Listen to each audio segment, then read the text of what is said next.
What's up, y'all? Man, busy. It's the peak of the season right now. Just got an offer on the house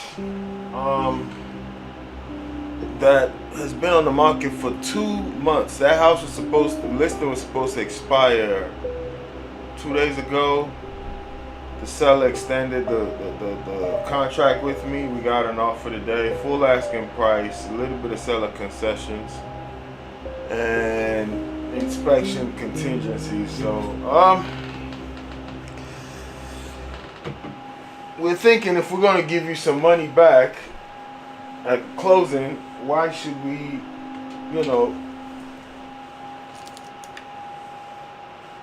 pay some more if something comes back on the inspection? Because what I found out with experience is, like, people use inspection contingencies. One, they want to make sure they're getting a good property, no problem, but then they use it to bring down the price. So we're already giving you seller concessions, then you're asking for so many different types of inspections. They're going to find something wrong, and then you're going to use that as a bargaining chip to bring down the price. So kind of told my seller, look, we can do the inspections, but let's hold off on concessions.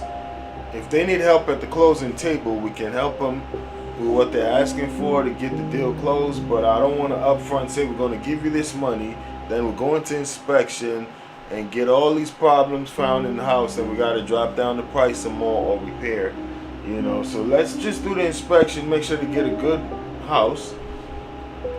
And then if we want to help them at the tail end, that's on the table based on what the inspection says. So it's been very busy. I've been trying to get another inspection set up on the other side where I'm the buyer's agent.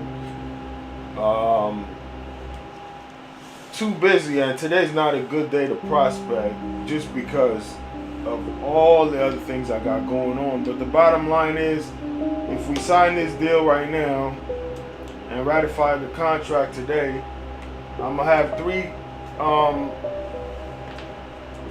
properties under contract right now, and you can just say, okay, I'm good, but where's your next deal coming from? That's the beauty about cold calling and the real estate business.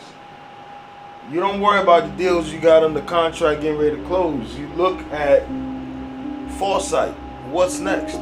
So we gotta allocate at least 2 hours a day. On a day like today that's super busy, we got so many things to handle, I just block out at least 2 to 3 hours to just prospect. So we're gonna get into it right now. You gotta prospect. You always wanna be proactive, not reactive in this business. You always wanna look down the line, not the deals that are getting ready to close, because it sometimes takes 6 months to get your first deal. So whatever you're working on today might not even come to fruition all the way till down the line 6 months from now. So you always want to be ahead of the game. Uncle Realtor, I was hoping to ask you a quick question about the home for sale. Would that be okay?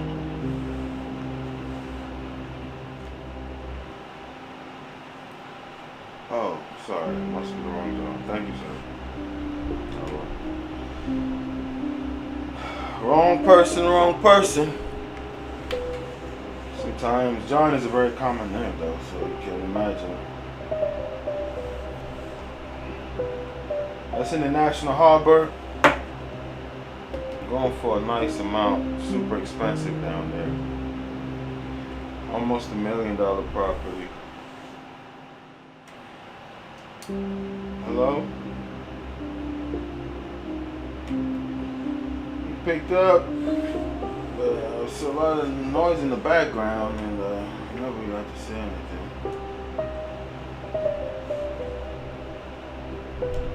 Gotta keep going.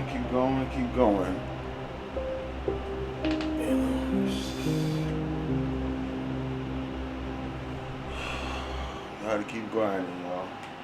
3 rings and we move on to the next. Too many people to dial, too many options. Can't waste time on buyers that are not too serious, or sellers. Alright. Gotta keep going. Oh, Okay, thank you very much. Wrong number, wrong number. Yes, this is Raymond. I'm a local realtor. I wanted to ask you a quick question about the home for sale. Would that be okay?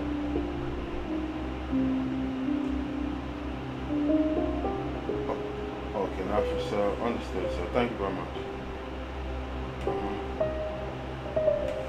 He said he got it mixed up with the listing agent. It's not for sale. So we're going to get him off the list. One last person to call. And that's really what it's about. Get a contact. You find out why they're on here so you can process of elimination or escalation. Hello? Yes, I was hoping to speak to. Yes, sir. This is Raymond. I'm a realtor. I was hoping to ask you a quick question about the home for sale. Would that be okay? Okay, it's going back up. Okay. Thank you very much, sir. All right, take care. Going back up with the existing realtor. And it's a Remax guy. I'm not gonna. Once they're signed with somebody already, you just leave it alone. Legally, you're not supposed to solicit somebody who's already signed with an agent. Plus, he's a Remax agent. I work with Remax. Let him get that bag. It's all good. You target the next one. But see, those were just two live answers right there, back to back. And I want to write that down. Ooh.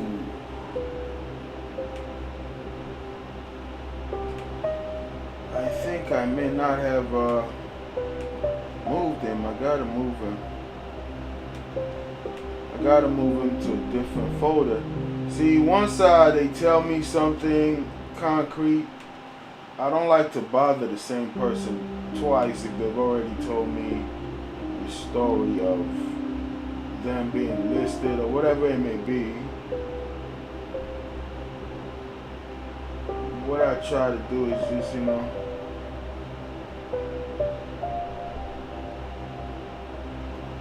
trying to find out the name. Did I move that guy over? I hope I did. Because I don't want to call that Drew as this person. That person was in Hillthorpe and then Annapolis. Let me see.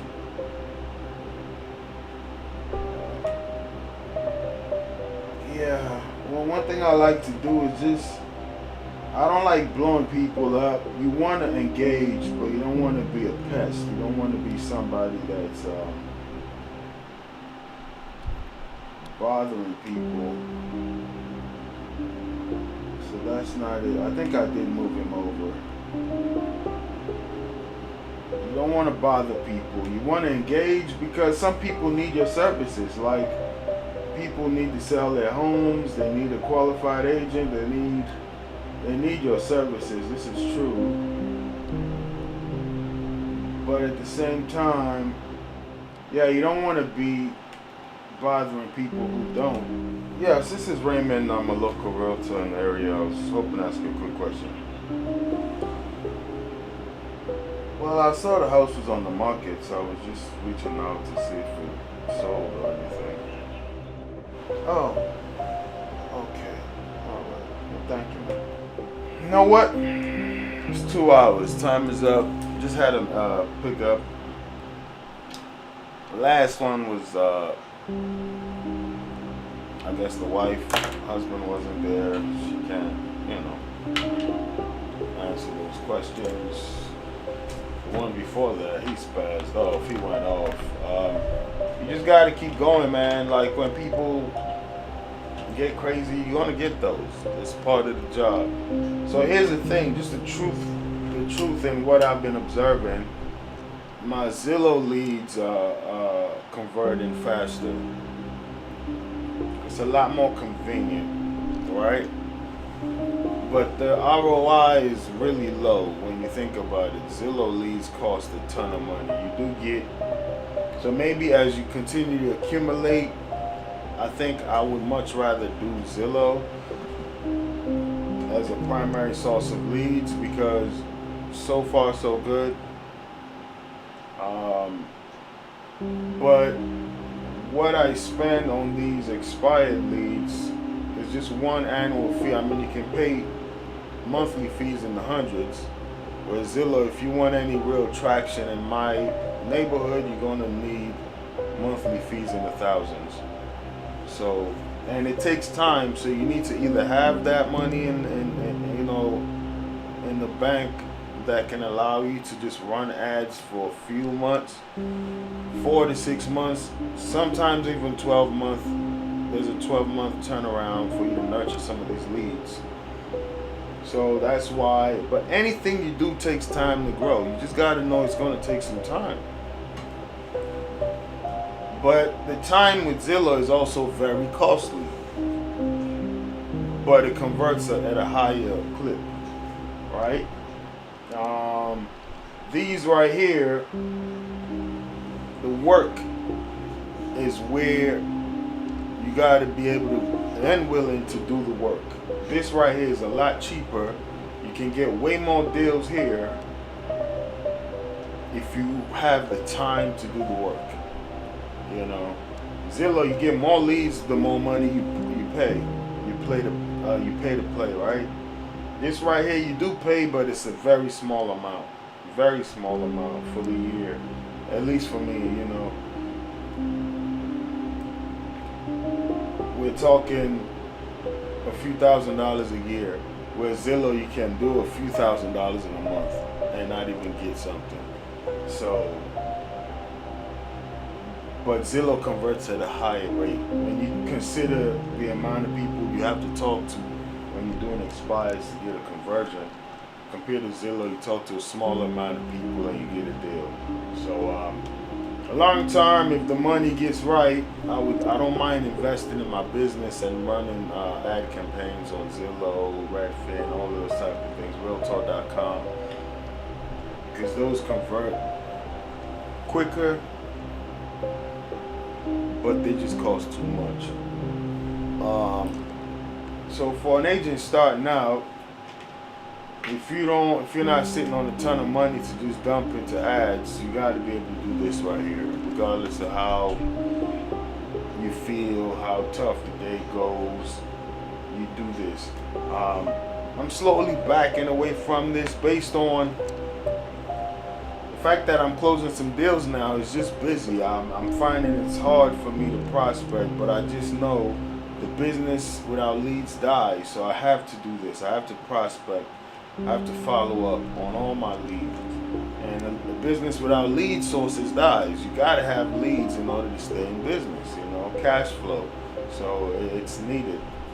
But as the transactions come in, you get repeat clients, you get different networking clients. This is something I can slowly phase out, but it's a very good source to kind of get going, you know.